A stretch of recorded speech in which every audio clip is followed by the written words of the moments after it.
Apple begins selling the factory-unlocked version of the iPhone 4S in the US. iOS 5.0.1 gets released, but don't expect these news to be in the cool section. And Apple doesn't seem to have plans to port Siri on older devices, and we tell you why. All this and more coming up right now.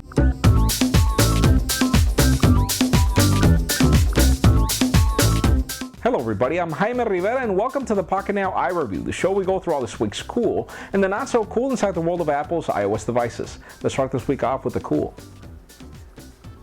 Apple continues to expand their grip in the United States, and this time they're offering their iPhone 4S as a factory-unlocked device on Apple stores and online. What this means is that you could actually travel abroad with your device and use it with another prepaid SIM card in any of the countries that you travel to if you find that roaming is too expensive. And it is too expensive. In my case, that's what I use. So this carrier-unlocked version of the iPhone 4S is really interesting, though it's not going to work on every carrier. Sadly, you can only use it on AT&T, and obviously, yes, this device does work on T-Mobile, but it won't work on Verizon or Sprint, even though it's pretty much the same world phone. But still, you could pay $600 for the iPhone 4S 16GB model, $700 for the iPhone 4S 32GB model, and $800 for the 64GB model. Obviously, this is expensive, but it's only for the people that really need it. You can still go for the same planned device for $200 or probably a little more on any carrier with a 2-year contract if you don't like the factory unlocked version.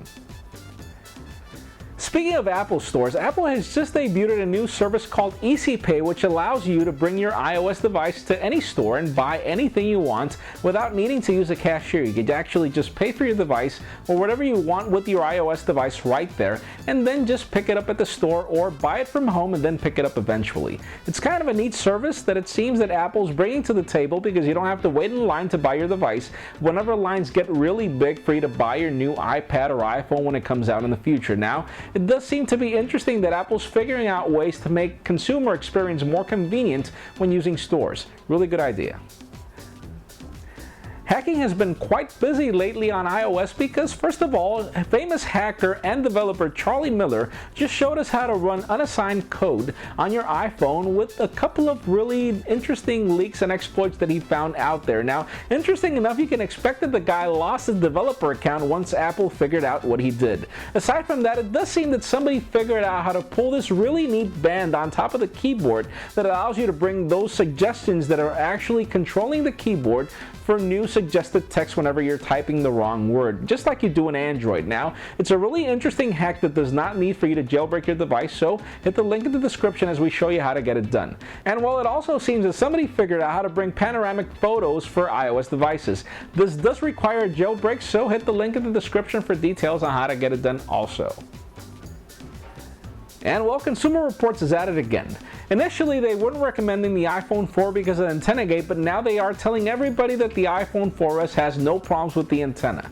Kind of ironic because they end up their article telling everybody to buy an Android phone and not an iPhone. But still, in my personal experience, the iPhone 4 that I bought initially did not bring any antenna gate issues, but after I dropped the phone for the first time, it started having antenna gate problems. So make sure you buy a bumper still because it does seem to have to do with handling and not necessarily manufacturing. What's next? Well, the question is, will it blend? That is the question.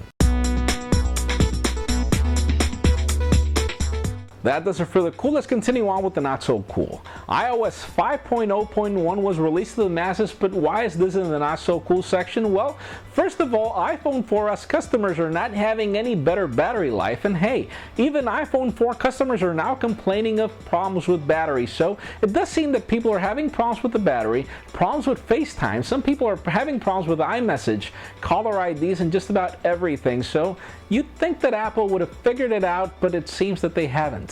They need to go back to the drawing board.